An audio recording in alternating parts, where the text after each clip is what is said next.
Chapter 13. Nicholas Flamel. Dumbledore had convinced Harry not to go looking for the Mirror of Erish again, and for the rest of the Christmas holiday, the invisibility clock stayed folded at the bottom of his trunk. Harry wished he could forget what he had seen in the mirror as easily, but he couldn't. He started having nightmares over and over again.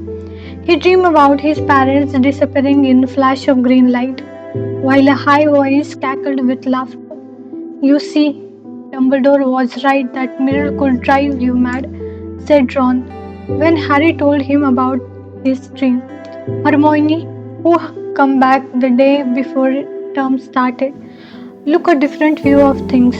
She was torn between horror and idea of Harry being out of bed, roaming the school 3 nights in a row. If Fleech had caught you, and disappointment that he hadn't at last found out who Nicholas Flamel was. They had almost given up hope of ever finding Flamel in a library book, even though Harry was still sure he had read the name somewhere. Once the term had started, they were back to skimming through books. For 10 minutes during their breaks, Harry had even less time than the others because Quidditch practice had started again. Wood was working the team harder than ever. Even the endless rain that had replaced the snow couldn't tempt his spirit. The Weasleys complained that Wood was becoming a fanatic, but Harry was on Wood's side.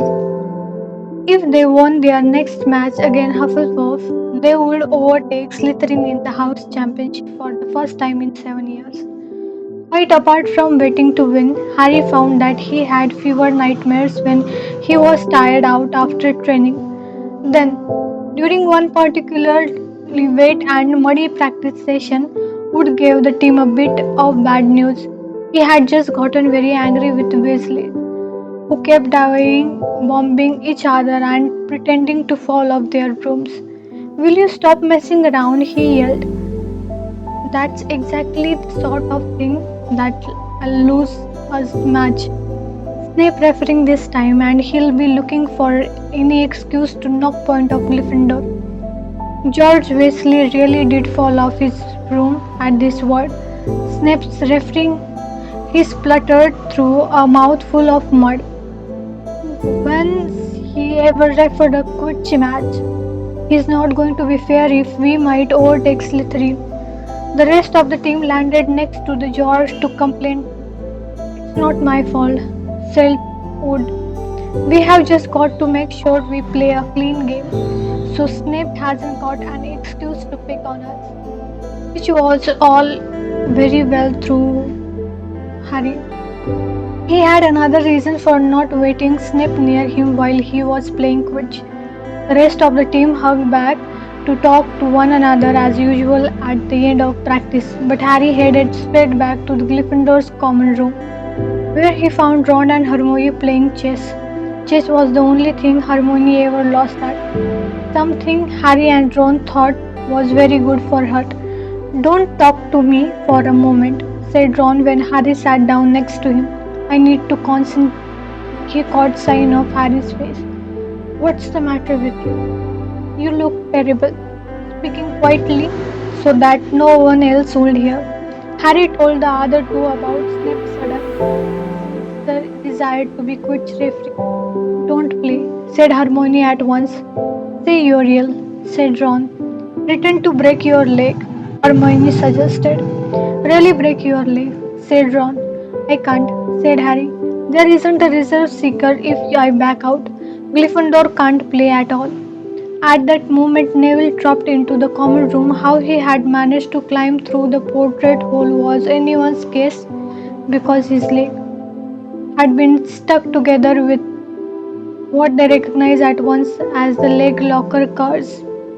He must have had to bunny hop all the way up Gryffindor's tower. Everyone fell over laughing except Hermione, who leapt up and performed the counter course. Neville's legs sprang apart and he got to his feet trembling. What happened? Hermione asked him. leading him over to sit with Harry and Ron. Malfoy, said Neville sharply. I met him outside the library. He said he had been looking for someone to practice that on. Go to Professor McNamara, Hermione urged Neville. Report him. Neville shook his head. I don't want more trouble, he mumbled. You have got to stand up to him, Neville, said Ron. He is used to walking all over people. But that's no reason to lie down in front of him and make it easier. There is no need to tell me I am not brave enough to give in Gryffindor's. Malfoy has already done that. Neville. Harry felt in the pocket of his robes and pulled out a chocolate frog, the very last one from the box Hermione had given him from Christmas. He gave it to Neville, who looked as though he might cry. You are worth 12 of Malfoy, said Harry. The Sorting Hat chose you for Gryffindor, didn't it? And where is Malfoy? In King Slytherin. Neville's lip twitched in a weak smile as he unwrapped the frog. Thanks, Harry. I think I'll go to bed. Do you want the card? You collect them, don't you? As Neville walked away, Harry looked at the famous wizard card, Dumbledore again. He said, he was the first one I ever. He gasped. He stared at the back of the card, then he looked up Ron and Hermione. I have found him, he whispered. I have found Flamel. I told you I had read the name somewhere before I read it on the train coming here. Listen to this. Dumbledore is particularly famous for his defeat of Dark Wizard Grindelwald in 1945, for the discovery of the 12 use of Dragon's blood, and his work on alchemy with his partner Nicholas Flamel. Hermione jumped to her feet. She hadn't looked so excited since they had got back the mark for their very first piece of homework. Stay there, she said, and she sprinted up the stair to girls' dormitories. Harry and Ron barely had time to exchange a mystified look before she was dancing back, an enormous old book in her arm. I never thought to look in here, she whispered excitedly. I got this out of the library weeks ago for a bit of light reading. Light? Said Ron. But Hermione told him to be quiet until she had looked something up and started flicking frantically through the pages, muttering to herself. At last, she found what she was looking for. I knew it. I knew it. Are we allowed to speak yet? Said Ron grumpily. Hermione ignored him. Nicholas Flamel, she whispered dramatically, is the only known maker of the Sorcerer's Stone. This didn't have quite the effect she had expected. The what? Said Harry and Ron. Oh, honestly, don't you two read that here. She pushed the book towards them and Harry and Ron read. The accident study of alchemy is concerned with making the Sorcerer's Stone, a legendary substance with astonishing powder. The stone will transfer any metal into pure gold. It also produces the elixir of life, which will make the drinker immortal. There have been many reports of the Sorcerer's Stone over the centuries, but the only stone currently in existence belongs to Mr. Nicholas Flamel, the noted alchemist and opera lover. Mr. Flamel, who celebrated his 665th birthday last year, enjoys a quiet life in Devon with his wife, Perenelle, 658. See, said Hermione. When Harry and Ron had finished, the dog must be guarding Flamel's Sorcerer's Stone. I bet he asked Dumbledore to keep it safe for him because they are friends. And he knew someone was after it, that's why he wanted the stone moved out of Gringotts. A stone that makes gold and stop you from ever dying, said Harry. No wonder Snape's after it. Anyone would want it. No wonder he couldn't find Flamel in the study of recent development in wizardry, said Ron. He's not exactly recent if he's 665 years, is he? The next morning, in defense against the dark art, while copying different ways of feeding werewolves bites, Harry and Ron were still discussing what they had do with the saucer's stone they had won. It wasn't until Ron said he had buy his own Quidditch team that Harry remembered about Snape and the coming match. I'm going to play, he told Ron and Hermione. If I don't, all the Slytherins will think I'm just too scared to face Snape. I'll show them. I'll really wipe the smile off their face if we win. Just as long as we are not wiping you off the field, said Hermione. As the match drew nearer, however, Harry became more and more nervous. Whatever he told Ron and Hermione, the rest of the team wasn't too calm either. The idea of overthinking Slytherin in the House Championship was wonderful. No one had done it for 7 years, but could they be allowed to with such a biased referee? Harry didn't know whether he was imagining it or not. He seemed to be keeping running into Snape whatever he went. At times, he even wondered whether Snape was following him, trying to catch him on his own potions. Listen, we are turning into a sort of weekly torture. Snape was so horrible to Harry. Could Snape possibly known they had found out about the Sorcerer's Stone? Harry didn't see about he could. Yet he sometimes had the horrible feeling that Snape could read minds. Harry knew. When they whispered him good luck outside the locker room the next afternoon, that Ron and Hermione were wondering whether they had ever seen him alive again. This wasn't that you had called comforting. Harry hardly heard a word of Wood's pep talk as he pulled on his Quidditch ropes and picked up his Nimbus 2000. Ron and Hermione meanwhile had found a place in the stand next to Neville, who couldn't understand why they had so grim and worried or why they had both brought their wands to Matt. Little did Harry know that Ron and Hermione had been secretly practicing the leg locker curls. They had gotten the idea from Malfoy using it on Neville and were ready to use it on Snape if he showed any sign of wanting to hurt Harry. Now, don't forget, it's Locomotor Morris. Hermione muttered as Ron slipped his wand up his sleeves. I know, Ron snapped. Don't nag. Back in the locker room, Wood had taken Harry aside. Don't want to pressure you, Potter, but if we ever need an early capture of the snitch, it's now. Finish the game before Snape can favor Hufflepuff too much. The whole school out there, said Fred Wellesley, peeping out of the door. Even Glimmy, Dumbledore come to watch. Harry's heart did a somersault. Dumbledore, he said, dashing to the door to make sure. Fred was right. There was no mistaking that sliver beard. Harry could have laughed out loud with relief he was safe. There was simply no way that Snape would dare to try to hurt him when Dumbledore was watching. Perhaps that was why Snape was looking so angry as the team marched onto the field. Sometime that Ron noticed too. I have never seen Snape look so mean, he told Hermione. Look, they are off, ouch. Someone had poked Ron in the back of the head. It was Malfoy. Oh, sorry, Wesley.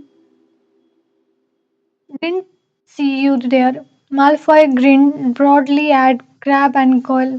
Wonder how long Potter going to stay on his broom this time. Anyone want to bet about you, Wesley? Ron didn't answer. Snape had just awarded Hufflepuff a plenty because George Wesley had hit a bludger at him. Hermione, who had all her fingers crossed in her lap, was squinting fixedly at Harry, who was circling the game like a hawk looking for Snitch. You know how I think they choose people from Gryffindor's team, said Malfoy loudly a few minutes later, as Snape awarded Hufflepuff another penalty for no reason at all. It's people they feel sorry for.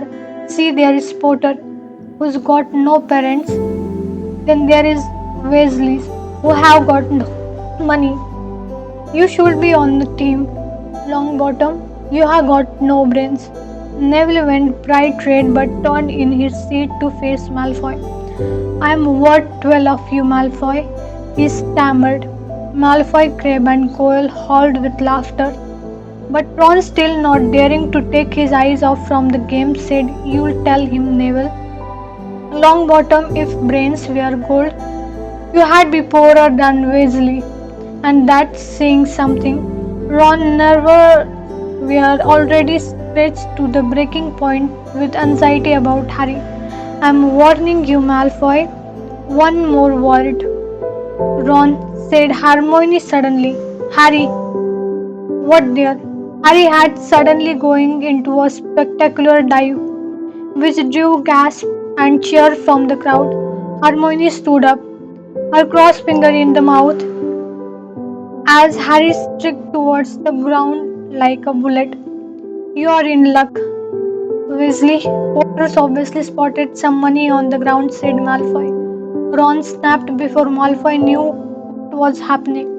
Ron was on the top of him, wrestling him to the ground. Neville hesitated.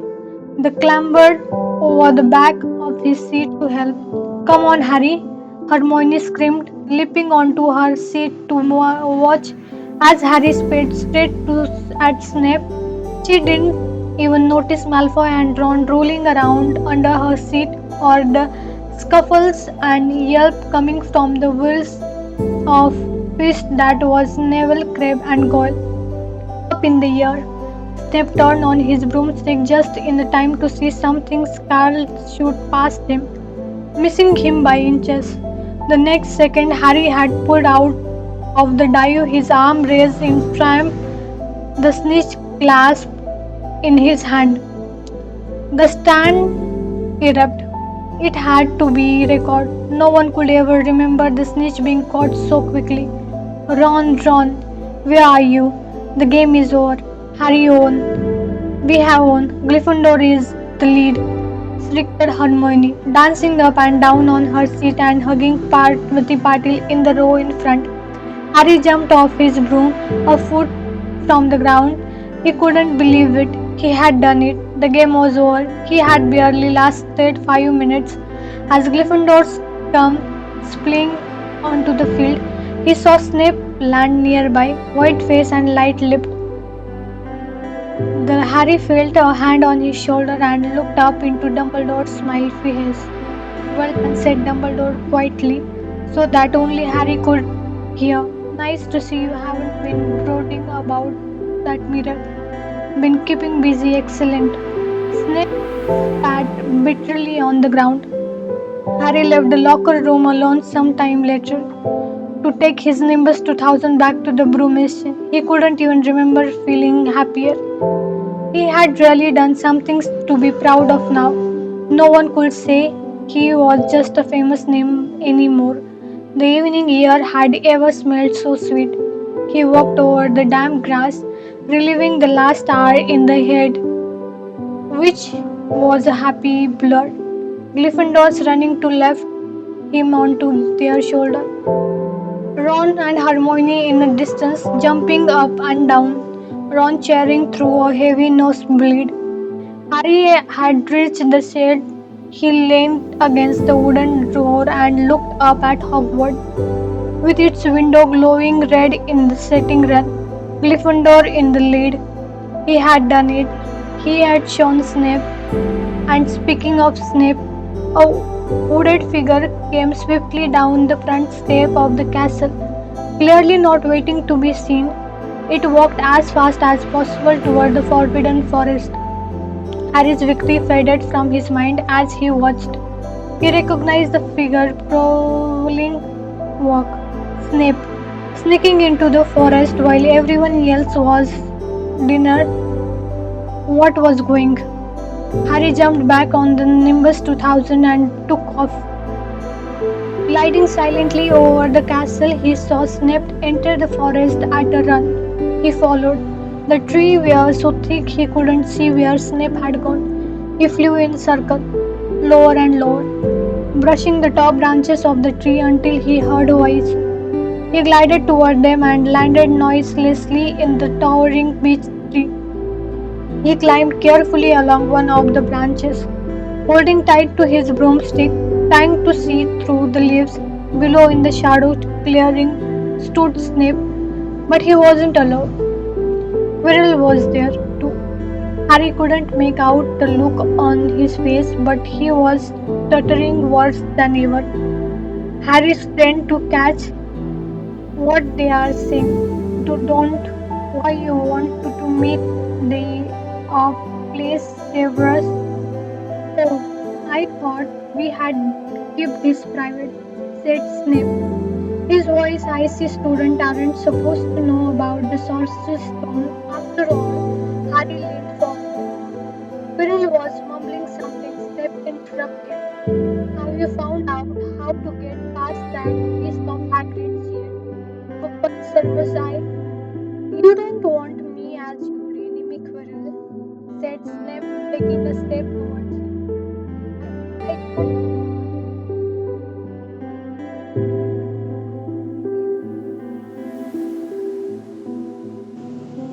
An owl hooted loudly, and Harry nearly fell out of the tree.